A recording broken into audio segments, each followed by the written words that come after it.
Dice así, 1 Pedro 1, 22 y 24. Dice, habiendo purificado vuestras almas por la obediencia a la verdad mediante el Espíritu, para el amor fraternal no fingido, amaos los unos a los otros entrañablemente de corazón puro, siendo renacido no de simiente corruptible, sino de la incorruptible, por la palabra de Dios que vive y permanece para siempre. Lo voy a repetir. Por la palabra de Dios que vive y permanece para siempre. Dios sana hablando. Dice lo que está a tu lado. Dios sana hablando. Dios sana hablando. Dios sana hablando. Dios sana hablando. Dios sana hablando. Ok. Dios quiere utilizarnos para su propósito. Y para Dios usarnos para su propósito, nosotros tenemos que estar en condiciones para poder servirle a Dios. Y para que haya un buen funcionamiento. Nosotros tenemos aquí un televisor de manera física y tiene varios componentes. Tienes componentes internos y componentes externos. Si hoy pudimos disfrutar de la función del televisor es porque su componente interno están bien. Si este televisor le falla un componente interno, no vamos a disfrutar de él. Y quizás no vamos a saber por qué no prende, por qué no se escucha, por qué no se ve bien la imagen. Bueno, porque hay un componente interno que está dañado. Y como ese componente interno está dañado, no puede cumplir su propósito. Asimismo, nosotros tenemos un componente externo, que es la parte física. Al mismo tiempo, si ese componente físico está dañado, tampoco podemos tener un buen funcionamiento. Entonces, Dios está preocupado por nuestra salud física, asimismo por nuestra salud espiritual. Y Dios quiere sanar nuestro ser interior, nuestro mundo interior, porque nuestra alma ha sido dañada a través del tiempo y a través de nuestra vivencia, de lo que hemos vivido. Si nosotros nos damos cuenta, un niño cuando nace no tiene maldad, no tiene malicia, confía. Tú lo llamas y va donde ti y te abraza y no tiene esa malicia de que creen que le van a hacer daño, al igual que él. ¿Por qué? Porque él es inocente y él viene en cero, pero a través del tiempo ese pequeño niño va creciendo y va teniendo experiencias malas y buenas. Y su alma se va enfermando por lo que está viviendo, por lo que ha vivido, por lo que ha escuchado, por lo que ha hecho, por lo que le han hecho. Y por una serie de situaciones que cuando llegamos a una edad adulta, llegamos y estamos enfermos. Y al estar enfermo en términos espiritual, imposibilita que podamos tener una relación sana con otra gente. Y a veces no sabemos por qué es que está en esa condición. Entonces, ¿qué pasa? Dios quiere sanarnos hablándonos. Quiere hablarnos su palabra para que seamos sanos. Y en eso consiste la salvación. La salvación no consiste únicamente con un viaje al cielo. Esa es la etapa final de la salvación. La salvación consiste en que Dios tiene que sanar mi mundo interior para que yo vuelva a tener la capacidad de relacionarme, no solamente con Dios, sino con los demás también. Porque el perdón de Dios implica la reconciliación. Y implica que en la reconciliación yo me reconcilio con Dios, me reconcilio consigo mismo y me reconcilio con los demás. Pero la etapa principal y primaria de la reconciliación es con Dios, para que tú te reconcilies contigo mismo. El mayor dilema del hombre en sentido general, y cuando hablo de hombre y mujer, el mayor dilema de ellos es que están divorciados consigo mismo. Consigo mismo están divorciados. ¿Por qué? Porque su mente es enemigo de Dios, su corazón ha sido dañado y su alma ha sido dañado. Todo lo que estamos aquí, hemos llegado aquí con una experiencia de vida. Entonces, y cada experiencia de vida es diferente. ¿Qué implica eso? Que para Dios sanar nuestro ser interior no va a utilizar la misma fórmula con cada uno. ¿Cuántos están aquí? Amén. Dios sabe cómo trabajar con cada quien. Entonces Dios sabe la vivencia mía, la vivencia tuya. Y a veces nosotros juzgamos a la gente por su comportamiento. Y lo juzgamos y decimos que tiene un comportamiento extraño. Tú vas a entender su comportamiento cuando tú sepas lo que esa persona ha vivido. Por de acuerdo a lo que él haya vivido o ella haya vivido, va a ser su comportamiento. Es decir, que su comportamiento es el resultado de su vida. Entonces, Jesús sabía eso. Y como Jesús sabía eso, vamos a ver a través de las Escrituras diferentes personas que Jesús quiso sanarlo. Y de la manera que lo hizo fue hablándole. Y a cada uno le habló de una manera diferente. En Marcos 10, 17 hay una historia del joven rico. Y el joven rico se acerca a Jesús y lo primero que le dice: maestro bueno, ¿qué debo hacer para ganar la vida eterna? Yo quiero ganarme la vida eterna y tú eres maestro, tú me puedes enseñar y por eso vengo donde ti. Y vengo donde ti porque yo sé que tú eres maestro. Y no solamente que eres maestro, sino que también eres un buen maestro. Que le dio un carácter a Jesús y le dijo que era bueno. Y Jesús le responde: los mandamientos saben: no adultere, no mate, no hurte, no diga falso testimonio, no defraude, honra a tu padre y a tu madre. Él entonces respondió, le dijo: maestro, todo esto lo he guardado desde mi juventud. Entonces Jesús, mirándole, le amó y le dijo: una cosa te falta. Anda, vende todo lo que tienes y dáselo a los pobres y tendrás tesoros en los cielos. Y ven y sígueme, toma tu cruz. Pero él, afligido por estas palabras, se fue triste porque tenía muchas posesiones. ¿En qué parte del Antiguo Testamento dice que tú tienes que vender todo lo que tú tienes para seguir a Jesús? En ninguna parte. En ninguna parte. Y Jesús se la puso, muchos pueden decir, pero Jesús se la puso difícil para salvarlo. No. Jesús lo estaba sanando. ¿Por qué? Porque él amaba las riquezas que tenía. Y Jesús sabía que él no podía amar a Jesús si amaba la riqueza. Que la manera de él encontrar la salvación era si amaba más a Jesús que su riqueza. Y Jesús le dice y le habla de los mandamientos. Pero Jesús fue estratégico y le habla de los mandamientos. Los 10 mandamientos, que es la ley moral de Dios, están divididos en 2. Y la primera parte de los mandamientos es tu relación con Dios. Y te lleva a los mandamientos a que tenga una relación con Dios. Y la otra parte de los mandamientos te lleva a que tenga una relación con los demás. Y Jesús le habló de la segunda parte. Le habló de no adultere, no mate. Sí, en tu relación con los demás. Pero Jesús no le habló del principal mandamiento, que era el mandamiento: amarás al Señor tu Dios con todo tu corazón, con toda tu alma y con toda tu mente. Jesús no se lo mencionó. Jesús no le mencionó el principal mandamiento para un judío. ¿Y por qué Jesús no le habla del principal mandamiento para los judíos? Porque Jesús sabía que él no cumplía con ese mandamiento. ¿Por qué? Porque él tenía 2 problemas fundamentales, que era amor a la riqueza y orgullo. Pastor, ¿cómo usted sabe que él tenía orgullo? Si sigue leyendo el texto, te vas a dar cuenta que Jesús le dice que es más fácil que un camello pase por el ojo de una aguja que un rico por el reino de los cielos.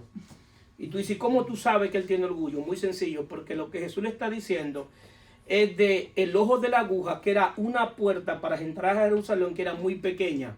Esa puerta era la puerta que era pequeña y no cabía un camello cargado. Y como los camellos estaban muy cargados, para poder pasar por esa puerta tenían que humillarse y bajarse para poder entrar. Entonces Jesús le está diciendo que el rico no se humilla.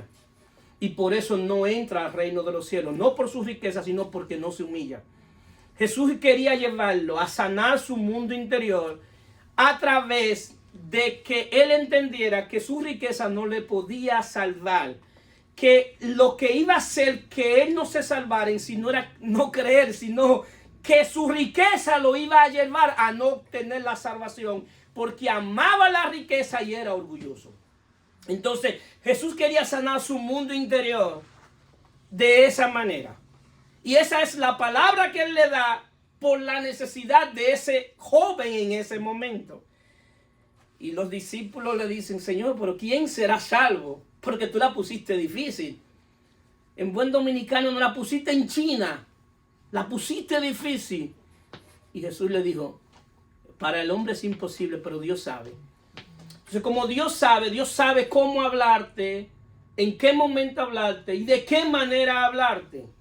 Lo que tú necesitas tener presto tus oídos para escuchar su voz. Entonces, ¿qué sucede? Pero Jesús viene otro hombre y viene de noche, Nicodemo. Y Nicodemo quiere encontrar lo mismo que el joven rico, quiere encontrar la salvación y el reino de Dios. Y Jesús le dice otra cosa a Nicodemo, le dice, para ver el reino de Dios tiene que nacer del agua y del espíritu. Le cambió la fórmula a Nicodemo. A Nicodemo no le dijo lo mismo que el hombre rico. Y Nicodemo entró en crisis. Porque el problema de Nicodemo no era de riqueza, ni era de entendimiento, falta de entendimiento. Y lo que Jesús quería decirle a Nicodemo era llevarlo al entendimiento. Entonces vemos dos casos buscando lo mismo, y Jesús le da dos palabras diferentes. Jesús le dice, tiene que nacer del agua y del espíritu, porque lo que es nacido del espíritu, espíritu es, lo que es nacido de la carne es carne es.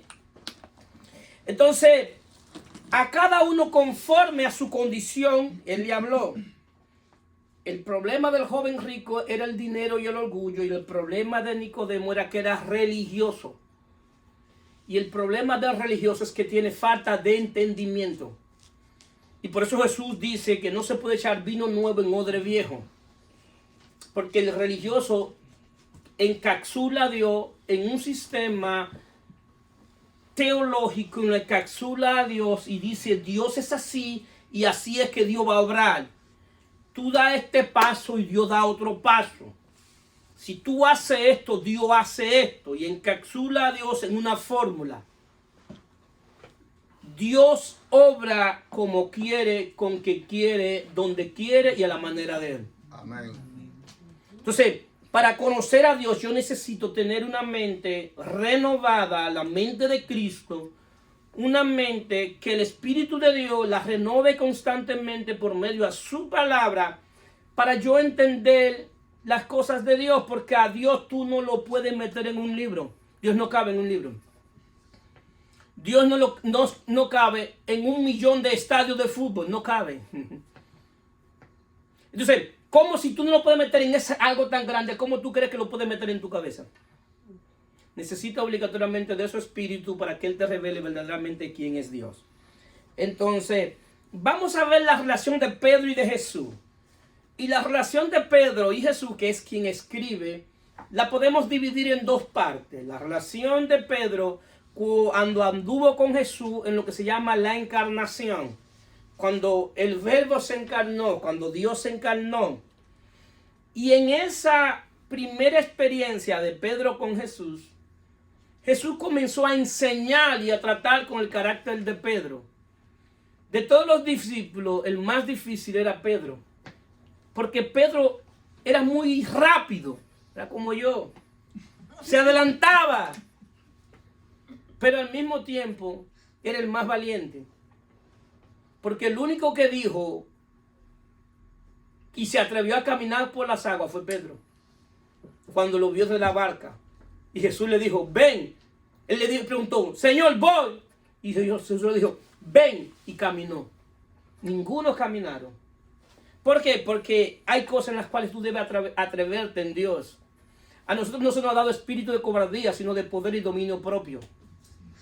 Tú tienes que saber quién es el Dios que tú le sirves y lo que tú eres capaz de hacer en Él, en la mano de Él.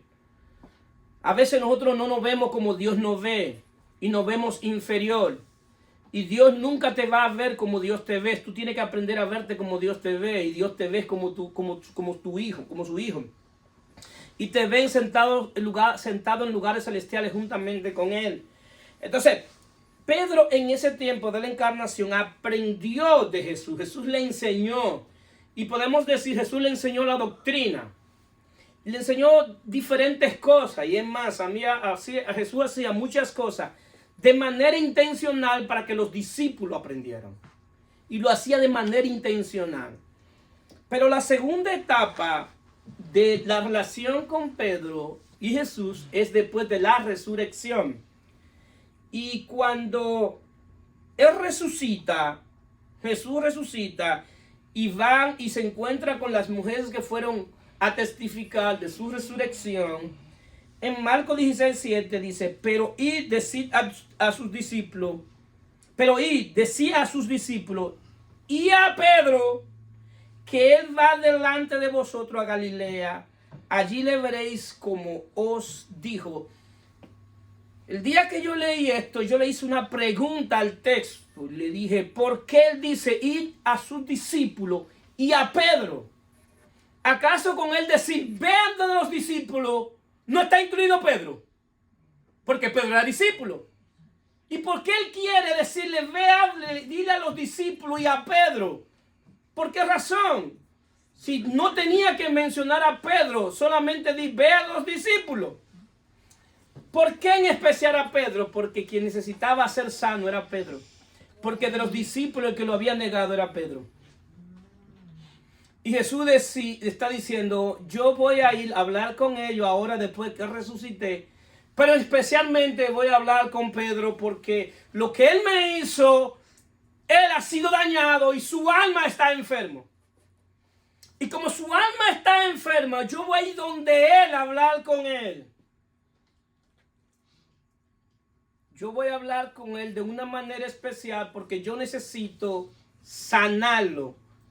Y de la manera que yo lo voy a sanar es hablando con él. Entonces yo quiero que él me esté esperando porque yo quiero ir a hablar con él. Entonces lo primero que Jesús hace cuando llega, encuentra a Pedro que volvió a su labor. Pedro volvió a ser pescador. Porque como Jesús fue crucificado, entonces entró en una crisis de ver el maestro, de alguien que él estuvo 3 años y medio con él, cogiendo lucha con él. Y Jesús con toda paciencia con él. Y él va donde él, entonces, él entra en crisis, se va nuevamente a lo que él sabía, que era pescar. Y la manera que Jesús le introduce no es reclamándole lo malo o lo mal que Pedro se portó con él. La manera que Jesús se introduce es diciéndole, tira la red a aquel lugar, porque esa noche no habían pescado absolutamente nada. Y la manera que él se le introduce es haciéndole un milagro a Pedro, diciéndole, ve, tira la red. Y ahí Pedro pudo pescar lo que no había pescado en todo el día, lo pescó en un ratito. Y la manera que él lo hace, se sienta a conversar con ellos y le brinda pan y come junto con ellos. Y se tomó su tiempo para hablar con Pedro. Es que para hablar todos nosotros tenemos que aprender que todo tiene su tiempo. Amén. Lo voy a repetir. Para hablar tenemos que entender todos, me incluyo yo, que todo tiene su tiempo. Todo tiene su tiempo debajo del cielo. Uno de los grandes conflictos de nosotros es que no sabemos cuál es el tiempo de hablar, cuál es el tiempo de callar. Porque somos muy rápidos, no nos detenemos. Recuerde que me estoy incluyendo. No nos detenemos. Y una de las cosas que tenemos que aprender es ser certero en el tiempo y con nuestras palabras. Entonces, luego que terminan todo, entonces Juan 21, 15, 17 dice, cuando hubieron comido, Jesús dijo a Simón Pedro, Simón, hijo de Jonás, ¿me amas más que esto? Le respondió, sí, Señor, tú sabes que te amo. Él le dijo, apacienta mi cordero. Por segunda vez, volvió a decirle la segunda vez, Simón, hijo de Jonás, ¿me ama?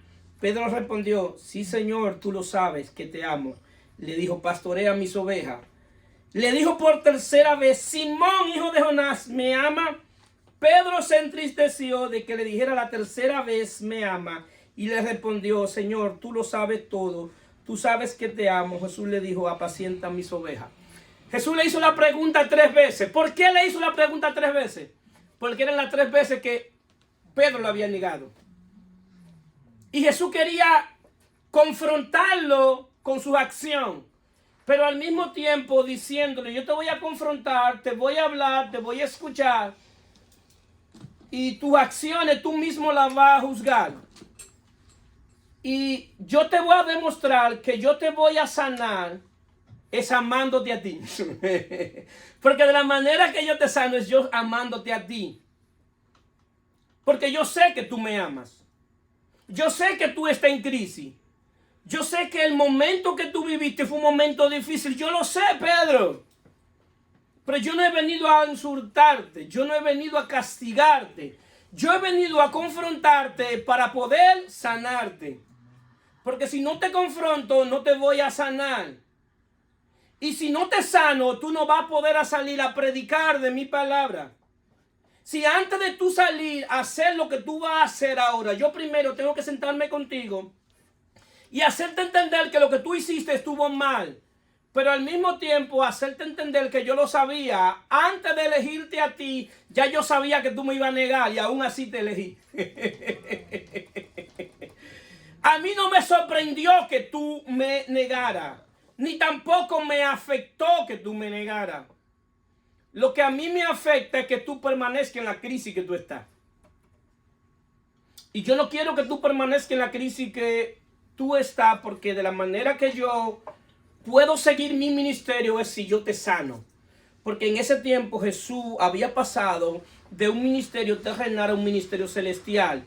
Ya no estaba en un cuerpo físico, sino en un cuerpo espiritual, y ya estaba listo para partir. Y tenía que dejar a los discípulos para que siguieran el ministerio de Jesús, que es la iglesia. Hoy nosotros estamos siguiendo el ministerio de Jesús. Ahora el ministerio terrenal está aquí, que es la iglesia. Jesús ha tenido, el Cristo, el Dios eterno, ha tenido 3 cuerpos. Ha tenido 3 cuerpos. Tuvo el cuerpo físico, que es el cuerpo de Jesús, que es el cuerpo para la muerte. El cuerpo físico fue el cuerpo que se le dio para la muerte. Pero también tuvo un cuerpo espiritual, que es el cuerpo en la resurrección. Y el tercer cuerpo somos nosotros, que somos la casa de Dios, que somos el cuerpo de Cristo, la iglesia. Y hoy vamos a continuar con su ministerio. Pero una iglesia enferma, hombres y mujeres dañados del corazón, Dios no pueden ser instrumentos en la mano de Dios. Gente enferma en el alma no pueden ser instrumentos en la mano de Dios para sanar a otros. Por eso que hay gente que se para de un púlpito y en vez de bendecir, lo que hacen dañar. Y lo más peligroso en este tiempo es darle el micrófono a una gente enferma en el alma, con enfermedad del alma. Porque lo primero que va a hablar es para herir. Y la palabra no es para herir, la palabra es para sanar. ¿Cuántos dicen amén? Amén. Entonces vemos la historia ahí. Vemos que Jesús quiere llevar a Pedro para sanar su enfermedad del alma. Y la manera que lo hizo fue hablando. Entonces, ¿qué sucede? Le dio ministerio a Pedro, aún Pedro habiéndole fallado. Y así mismo ha hecho con nosotros, que le hemos vivido fallando, y aún así nos ha dado la gracia de tener ministerio, de tener un servicio para su gloria y su honra. Entonces después vemos al magnífico Pedro predicando en Hechos 2:36, predicándole, diciendo: sepa pues ciertamente toda la casa de Israel, que a este Jesús a quien vosotros crucificaste, Dios le ha hecho Señor y Cristo. Al oír esto se compungieron de corazón y dijeron a Pedro y a los otros apóstoles: varones hermanos, ¿qué haremos?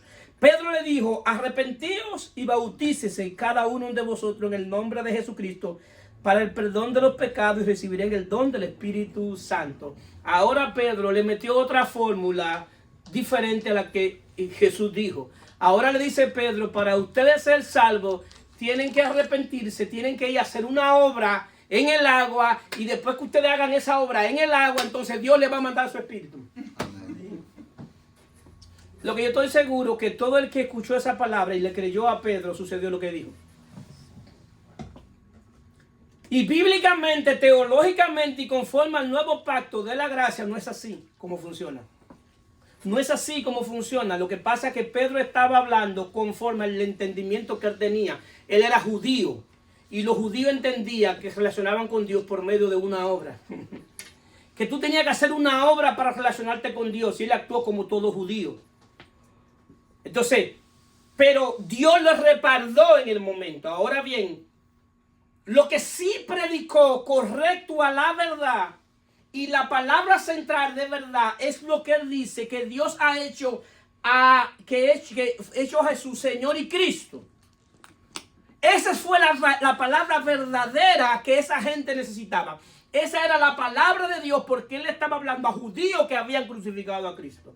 Y le dijeron, a ese que tú crucificaste, Dios le ha hecho Señor y Cristo. Pero después que escucharon esa verdad, que esa verdad es la palabra de Dios, dice, al oír esto se compusieron de corazón. Porque la obra del Espíritu es convencerte de pecado, de justicia y de juicio. Y del pecado que te convence es de no creer en Cristo. Y por eso vino una obra en el espíritu de ellos y lo convenció que ellos no habían creído en Cristo. Pero no sé qué es la estrategia de ellos fue, ¿qué vamos a hacer ahora? Porque si en quien nos podía salvar, nosotros le crucificamos, ¿qué haremos ahora? Y él le dijo, hagan esto. Arrepiéntanse, bautícense en el agua y van a recibir el don del Espíritu Santo y todo está resuelto. El que escuchó eso, escuchó la palabra de Dios, aunque una mala teología. Ahora bien, eso era lo que entendía hasta ese momento. Cuando llegamos a 1 de Pedro 1, 22, 24, ya Pedro ha entendido bíblicamente cómo es la salvación y cómo es la obra del Espíritu. Después que Pedro entendió eso, mandó a borrar de YouTube toda la primera prédica. Túmbame esa prédica de YouTube. Porque prediqué algo que hasta ese momento yo lo entendía. Pero no es así. Quítenmela. Pedro, quítenmela. Tiene mucho view. Quítenla. Que teológicamente no es así. Yo entendía que era así, pero en el tiempo he aprendido que ahora es un proceso de purificación. Que no solamente es un proceso de un nuevo nacimiento espiritual, sino que también es un proceso de la purificación del alma, de sanar el alma. Que la salvación incluye que Dios debe regenerar mi espíritu, pero también debe salvar mi alma o transformar mi alma. Que la salvación incluye que todo aquello que yo he vivido, que mi alma está dañada, ahora Dios tiene que sanarla. Entonces, por eso él dice, habiendo purificado vuestra alma por la obediencia a la verdad mediante el Espíritu, para el amor fraternal no fingido, amaos unos a los otros entrañablemente, de corazón puro, siendo renacido, no de un nacimiento incorruptible, sino incorruptible por la palabra de Dios que vive y permanece para siempre. Pedro está diciendo que para que el alma sea sana y para que sea purificada, primero Dios tiene que hacer una obra en nuestro espíritu, en el espíritu humano, y después de ahí, y es lo que Jesús luego también dice, había dicho en Juan 1:12, mas a todos los que recibieron, a los que creen en su nombre, le dio la potestad de ser hecho hijo de Dios, los cuales no son engendrados de sangre, ni de voluntad de carne, ni de voluntad de varón, sino de Dios. Habló de un nacimiento espiritual que solamente Dios es que lo puede dar. Nadie te puede dar ese nacimiento, y ese nacimiento es por tú creer en Jesucristo. Y Dios garantiza que todo aquel que cree en Jesucristo nace de nuevo. Porque es simple, es creer. Ahí Jesús está siendo más técnico y más teológico. Si el joven rico escucha esa prédica de Jesús y Nicodemo le dice, pero a nosotros nos dijiste otra cosa, Mira qué difícil nos la pusiste a nosotros. Y ahí tú lo estás explicando tan simple y sencillo. Y a mí me le pusiste esteroides, dice el hombre rico. El joven. Me le pusiste esteroides de la salvación y me dijiste que solamente era por creer. Y me dijiste que yo tenía que dar todo. Lo que pasa es que tú no ibas a creer en el nombre de Dios y todavía amaba la riqueza. Entonces yo tenía que quitarte el obstáculo para tú creer que era tu riqueza. Entonces, ¿qué sucede? Entonces, Pedro aquí ya está más teológico. Entonces, el proceso de sanidad y la restauración del alma inicia por el corazón. Recuerden, el corazón es parte del cuerpo espiritual. Y el corazón es en términos espirituales, no estoy hablando del órgano cardio, no estoy hablando de eso. Para si usted está enfermo de corazón en términos espirituales, no vaya a un cardiólogo, porque no es el corazón que estoy hablando. Es en términos espiritual. Y el corazón es lo que une el espíritu con el alma. Entonces, para Dios sanar, hablándote, lo primero que Él tiene que hacer es sanar tu corazón. Y la manera que Dios sana tu corazón es por medio de su amor. Amén. Entonces, 1 Juan 4:16, nosotros hemos conocido y creído el amor de Dios tiene para con nosotros. Dios es amor y el que permanece en amor permanece en Dios y Dios en él. Dios te está diciendo que para tú permanecer en él, tú tienes que amarlo. Pero para que tú lo ames, Él te amó primero. Y no fue que Él te lo dijo, Él te lo demostró en una cruz. Entonces, Él te amó. Lo que va a hacer que tú permanezcas es el amor, porque el amor te va a permitir que tú seas resistente. Que te hagan lo que sean y tú permanezcas firme creyendo porque lo ama a Él. Porque esto no se trata de un hombre, se trata de Él. Entonces Él es amor y eso es lo que Él hace, sanar nuestros corazones. El amor habita, en el corazón habita el amor y la conciencia. Si Dios quiere que tengamos una conciencia de Él, un conocimiento de Él, pero no es un conocimiento teórico, es un conocimiento experimental. Que nosotros veamos todo lo que Dios ha hecho por nosotros y a través del tiempo todo lo que ha venido haciendo. Todos nosotros tenemos muchas razones para darle gloria y honra a Dios por lo que ha hecho con nuestra vida de manera individual. ¿Cuántos lo creen? Amén. Entonces ese conocimiento que tú tienes es un conocimiento experimental, no es un conocimiento teórico. Porque hay gente que puede tener conocimiento teórico de la palabra de Dios y tú dices, wow, qué bien la sabe, wow, qué bien predica, pero la pregunta es, wow, ¿él vive eso que predica? ¿O él vive eso que sabe? ¿Por qué? Porque tiene un conocimiento teórico, intelectual, lo cual es bueno. Claro que sí es bueno. Pero más que eso, o un complemento de eso, es una experiencia experimental con Dios. Una experiencia personal con Dios, de que tú sepas todo lo que Dios ha hecho por ti. Y cada día darle gloria y honra a Él por lo que Él ha hecho. Y eso es una disciplina diaria de cada uno de nosotros. Es decir, una de las cosas es que nosotros muchas veces somos muy mal agradecidos con Dios. Y tenemos a Dios solamente para pedirle y para demandarle. Pero no somos capaces de dedicar un tiempo para aprender de Él. ¿Cuántos dicen amén? Amén. Entonces somos malos agradecidos. Entonces Dios tiene que derramar, según Romanos 5:2, y la esperanza no avergüenza porque el amor de Dios ha sido derramado en vuestros corazones por el Espíritu Santo que nos fue dado. Es decir, que el Espíritu Santo ha derramado el amor de Dios en nuestros corazones, pero hay una obra del Espíritu en nuestros corazones que es la sanidad del corazón. Y es devolverle la capacidad al corazón de amar. ¿Por qué? Porque el corazón en términos espirituales pierde la capacidad de amar por las traiciones, por los engaños y por todo lo que ha vivido. Si se dan cuenta, mucha gente pierde la capacidad de relacionarse con alguien por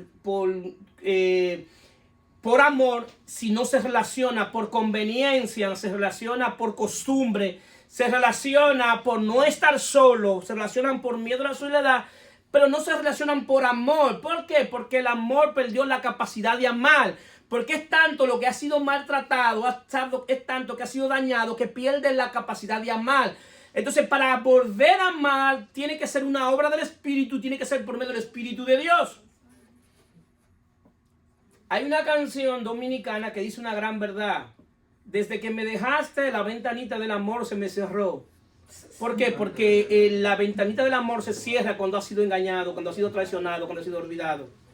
Y ese, aunque es un merengue, tiene una gran verdad. Entonces Dios necesita restaurar la capacidad de amor para que tú seas capaz de amarlo a Él, amarte a ti mismo y poder amar a los demás. Tú no puedes amar a otra gente si no te amas tú mismo. Eso no es amor. Y tú no te puedes amar a ti mismo si no amas a Dios. Entonces es una línea para sanar, y es sanando mi corazón para que yo me pueda nuevamente relacionar con los demás. Entonces es un proceso. Y es un proceso que Dios lo hace hablando. Va hablando contigo día a día para que tú sepas qué es lo que Él está haciendo y qué es lo que Él quiere hacer contigo. Ahora mismo Él te está hablando. El Espíritu de Dios y la palabra de Dios y nuestra respuesta. Viene una parte importante, que era lo que decía la hermana Mari. Entonces, la obra del Espíritu solamente la puede hacer el Espíritu de Dios. Ninguno de nosotros podemos hacer la obra del Espíritu. Y es un principio que debemos aprender. Y el principio es de no querer ayudar a Dios. ¿Cuántos nosotros hemos querido ayudar a Dios? Todos. Dios no necesita tu ayuda. Y no es un bocho. Antes de Dios iniciar tu proceso, ya Él lo terminó. Eres tú que no has entendido cómo que lo va a hacer. Pero ya Él lo terminó. Por eso Él no te ve como un pecador ahora. Él no te ve donde te recogió. Él te ve donde te llevó. Porque dice Pablo que estamos sentados en lugares celestiales juntamente con Cristo. Sentados, dice que estamos sentados. Si Él me ve ahí, Él no me ve en mi crisis. Él no me ve en mi necesidad. Él no me ve en mi proceso. Él me vio donde Él me va a llevar. Por eso que el que empezó la buena obra en nosotros la va a perfeccionar hasta el día de Cristo. Él la va a terminar. Porque si Él inició, Él no la deja por mitad. Te lo aseguro. Entonces, así que comienza a verte como Dios te ve. Entonces, ahora bien, nuestra fe debe ser una respuesta a lo que Dios ya hizo en la cruz y lo que está haciendo ahora. Por eso es que la fe es muy compleja. La fe no es tan simple de entender. Es muy amplia. Mi fe ahora es que ya fui perdonado en la cruz. Que en la resurrección ya fui reconciliado. Que en el nuevo nacimiento ya Dios habita en mí. Entonces, si ahora Él habita en mí, ¿para qué? Para hacer una obra. Asimismo, cuando Él inició una obra en la encarnación, Él inició una obra. Y en la encarnación Él dijo que Él era la luz, que Él era la vida, que Él era la resurrección. Y también dice en la encarnación que Él es el verbo que se hizo carne.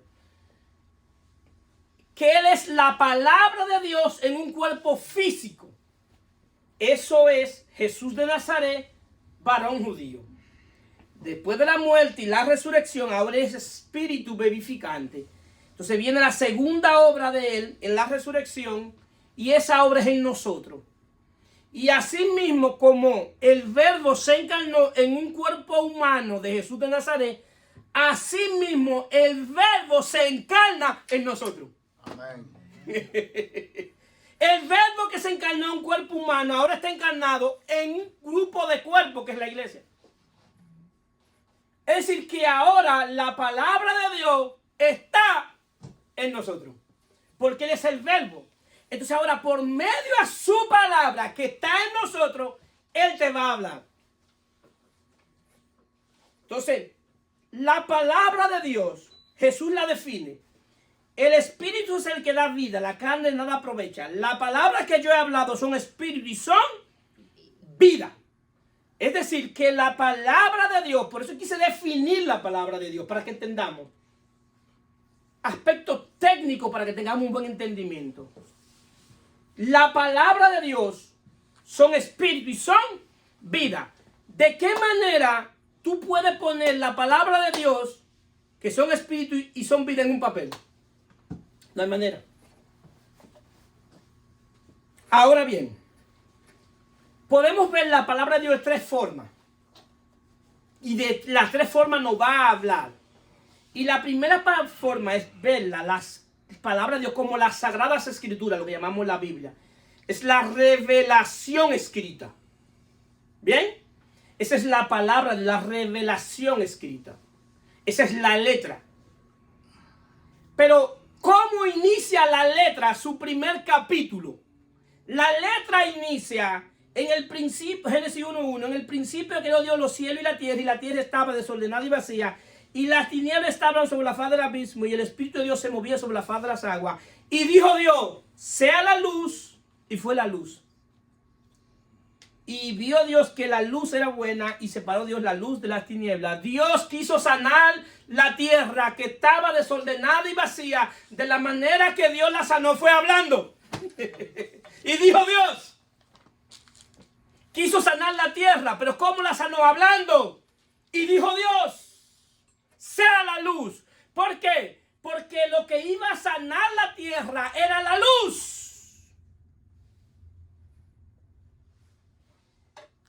Pero de la manera que Dios sana la tierra que está desordenada y vacía, esa es nuestra alma antes de llegar a Cristo, que estaba desordenada y vacía. Ahora la manera que Dios habla a mi alma desde mi espíritu es, sea la luz, y la luz es Cristo. Amén. Amén. Es decir, que mi alma necesita que Cristo la alumbre. Porque a la manera que Cristo alumbre mi alma, de esa manera las tinieblas se van a despejar, porque las tinieblas es el resultado de la ausencia de la luz. Entonces Dios ahora desde adentro, por medio de su palabra escrita, quiere hacerme entender cómo es que Él hace la obra. Y la obra que Él hace es por medio de su espíritu y de su palabra. El asunto que la palabra está revelada, escrita, pero Dios no solamente quiere que esté escrita ahí, sino que esté escrita dentro de mí. Que la palabra esté dentro, y la palabra es Cristo. A medida que yo conozca de Cristo, estoy conociendo de su palabra. ¿Cuántos están aquí? Amén. Si mi trabajo ahora es cada día más, Señor, revélame a Cristo en mi vida. Porque a la medida que tú me reveles a Cristo en mi vida, yo voy a entender tu palabra y voy a poder escuchar tu palabra. Que tú te conviertes en una oveja de Cristo. Jesús dijo, mis ovejas escuchen mi voz y la siguen. Entonces, ¿qué pasa? Dios sana hablando. Ahora, hay otra manera que Dios sana por medio de su palabra. Y es lo que se llama el rema de Dios. El rema de Dios. El rema de Dios es lo que Dios te habla a ti de manera personal. Por cada situación que tú estás viviendo, tú necesitas que Dios te hable. Pero Dios a mí me habla conforme a mi situación. Pero mi situación no es la tuya. ¿Qué implica eso? Que Dios tiene que hablarte a ti conforme a tu situación. Y a mí tiene que darme la palabra que yo necesito, pero a ti debe darte la palabra que tú necesitas. ¿Cuántos están aquí? Amén. Eso se llama el rema de Dios.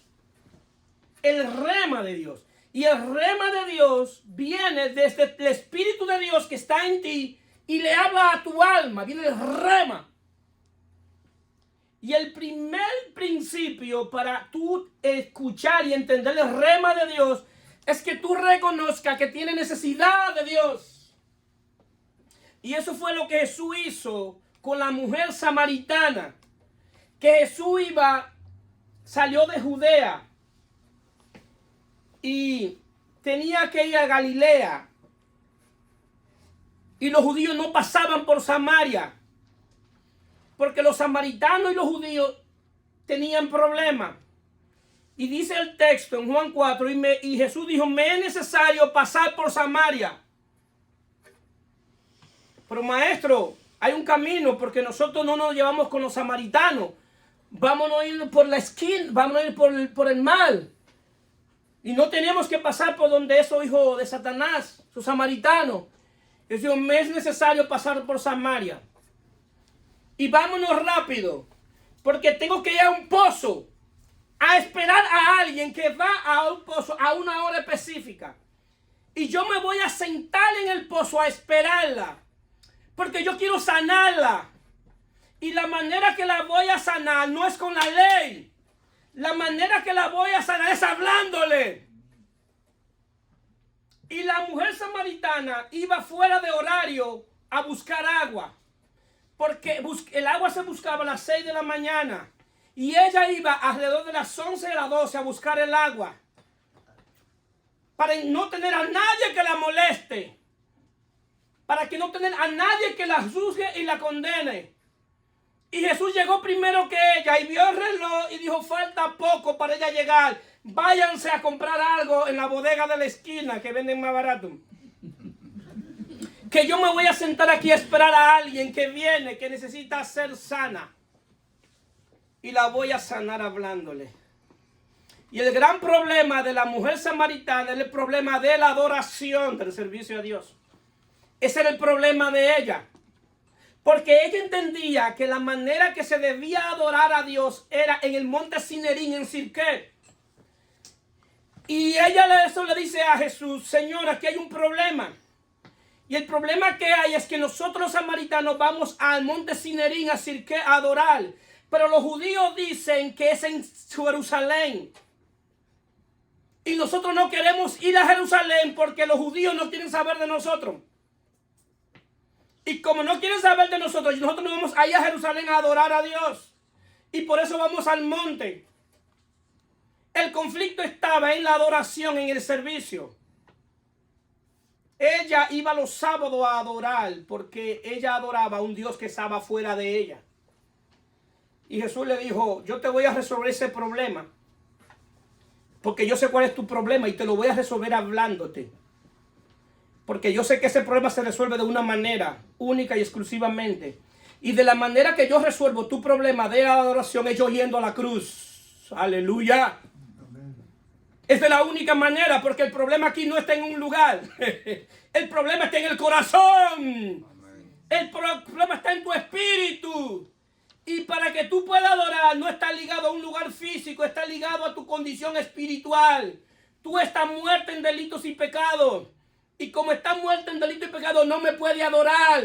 Para que tú me puedas adorar, yo tengo que morir, resucitar y metérteme por dentro. Para que me pueda adorar en espíritu y en verdad. Amén, gloria a Dios. Del agua que yo te estoy hablando es de esa, del agua que salta para vida eterna. Yo no te estoy hablando del agua del pozo. Tú no me estás entendiendo. Señor, yo quiero de esa agua que tú me estás ofreciendo. Ve, búscame a tu marido, porque 5 has tenido, pero el que tiene no es el tuyo. Jesús no quiso humillarla. Jesús no la estaba humillando. Jesús le estaba hablando en ciencia. Ella entendía que fue una profecía, porque eso era lo que ella entendía, pero Jesús lo que le habló fue en ciencia. Y le dijo de su condición espiritual. ¿Por qué Jesús le habló en ciencia? Porque el rema de Dios funciona así. Jesús le habló en ciencia, le dijo 5 maridos has tenido, era para llamar su atención, para que supiera que Dios le estaba hablando, que solamente Dios podía saber lo que ella estaba viviendo. Y le dijo, le habló en ciencia, 5 has tenido, eso le llamó la atención. ¿Cómo tú sabes eso? Parece que tú eres profeta, porque ¿quién te lo dijo? Si en mi Facebook yo no lo he puesto, ¿cómo tú lo sabes? Te hablé en ciencia, ¿para qué? Para que me preste atención. Para llamar tu atención. Así funciona el rema de Dios, que llama tu atención primero en el espíritu para que tú interpretes lo que Dios te quiere decir. El rema mío que yo te voy a decir es que el problema está solucionado porque yo sé que tú estás esperando al Cristo. Tú estás esperando al Cristo para que te enseñe, porque eso le dice ella. Y cuando venga el Cristo nos vas a enseñar todas estas cosas. Yo soy el que hablo contigo. Yo me moví y me desvié del camino porque tú estabas esperando al Cristo, tú me estabas esperando a mí y yo estoy frente a ti. Y yo me desvié a sanarte y de la manera que te sané no fue con la ley diciéndote que lo que se había escrito, que verdaderamente era en Jerusalén que se debía adorar, no era en Sirqué. Dios nunca estableció Sirqué como lugar de adoración. Nunca estableció el monte Sinaí como lugar de adoración. El lugar que Dios estableció como lugar de adoración era Jerusalén, en el templo. Pero Jesús no fue a decirle, tú estás mal porque no estás adorando en Jerusalén. No, tú estás mal porque tú no puedes adorar en espíritu y en verdad, porque tu condición espiritual no te permite adorar. Porque la manera que tú vas a adorar es cuando tú comiences a vivir diferente. Así es que tú vas a poder adorar. Y dice el texto, léense eso, Juan 4, que ella soltó el cántaro y fue a hablar de Jesús.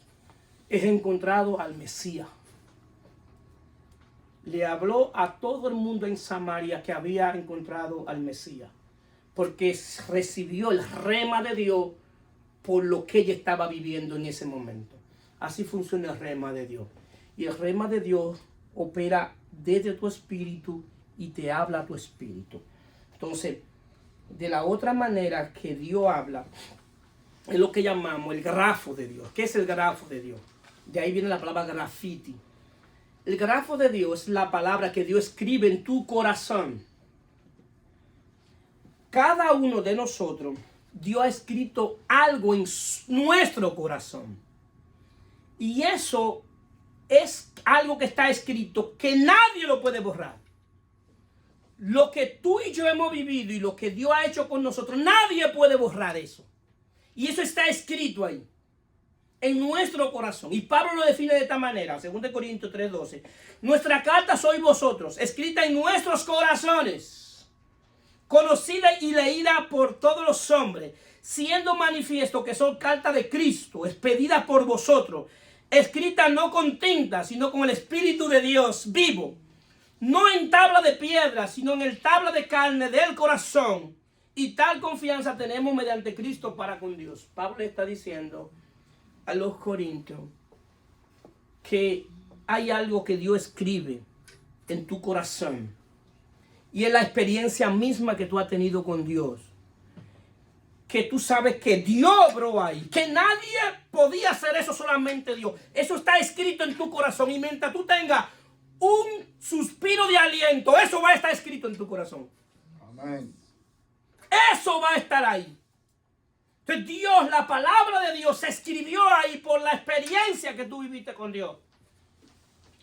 Entonces Pablo está diciendo algo importante que debemos saber cada uno de nosotros.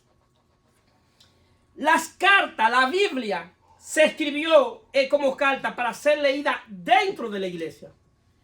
Y ellos leían la Biblia dentro de la iglesia como carta, en un círculo muy íntimo. Pero la Biblia no salía, la carta no salían afuera al ser leída. Pablo está diciendo, ahora Dios quiere hablarle a los de afuera, pero no le quiere hablar por medio de la carta, sino que quiere hablarle por medio de ustedes. Y para eso Dios ha escrito en el corazón, para que ustedes les hablen a la gente de lo que está escrito ya en el corazón. ¿Cómo están entendiendo? Amén. Es decir, que cada uno de nosotros tiene una Biblia adentro escrita que sirve para tú hablarle a alguien que tiene necesidad de lo que Dios ha escrito en ti. ¿Cuántos dicen amén? Amén. Amén. Si hablarle a la gente de lo que está escrito en mi corazón, de lo que Dios ha hecho en mí, de mi experiencia. ¿Sabe cómo yo detecto un religioso? Fácil. Cuando lo veo con una foto, con una Biblia debajo del brazo. Porque para él decir que es cristiano tiene que enseñar la Biblia. Por eso la pones debajo del brazo, para que vean que él es cristiano. Tú tienes la letra, viejo. La Biblia está por dentro. La palabra está escrita por dentro, está escrita en tu corazón y esa no se ve. Esa se manifiesta. ¿Encontrarán aquí? Amén. Esa se manifiesta. Porque ahora Dios está escribiendo en nuestros corazones con el Espíritu. Para que yo desde lo que tengo, desde mi espíritu, en mi corazón, le diga a la gente lo bueno que es Dios. Sí. Que testifique de lo que Dios ha hecho conmigo y que si lo hizo conmigo es capaz de hacerlo contigo también. Amén. No es que está malo andar con una Biblia. Yo no estoy diciendo eso. No me malinterprete. Eso no fue lo que dije. Quizás eso fue lo que usted entendió. Pero no fue eso lo que dije. Lo que quiero decir es que no seamos dogmáticos. Tú eres una Biblia ambulante, vamos a decir. Tú eres una Biblia con dos piernas que camina. Y la palabra que más van a hacer la obra en la gente es la palabra que nace verdadera del corazón tuyo, que tú le digas, Dios me sacó de la droga, a ti también te puede sacar. Él lo hace, Él tiene poder para hacerlo. ¿Y dónde está escrito que Dios saca de la droga? En ninguna parte de la Biblia. Está escrito en mi corazón. Bendito sea su nombre. Amén. Gloria a Dios. Está escrito aquí. Y yo te doy fe y testimonio que Él lo hace. Cree en Jesucristo. Entonces la manera que Dios sana es hablando. Y así mismo como nos sana a nosotros hablando, de la manera entonces que Él sana a otro también es hablando a través de ti. Pero hay un segundo principio para que tú sane, es que lo que tú escuches de Él, lo obedezca. Porque no es escuchar, sino es obedecer. Es obedecer. Porque ahí se convierte entonces que nuestra alma es purificada por la obediencia a la verdad. Y la obediencia a la verdad es Jesucristo. Es su palabra. Y cuando Él te hable a ti, obedece. Obedece. Que las cosas van a cambiar. Cuando Él te hable, tú obedeces. Es obedecer la palabra de Él que Él habla. Por cualquier día que Él te la hable, obedécele. Que ahí tu alma va a comenzar a ser purificada, purificada, purificada. Al mismo tiempo va siendo sanada, sanada. Y de la manera que lo está haciendo es hablándote y tú obedeciendo lo que Él te dijo. La palabra del Señor está bendecida. Se pueden poner de pie. Amén. Gloria a Dios.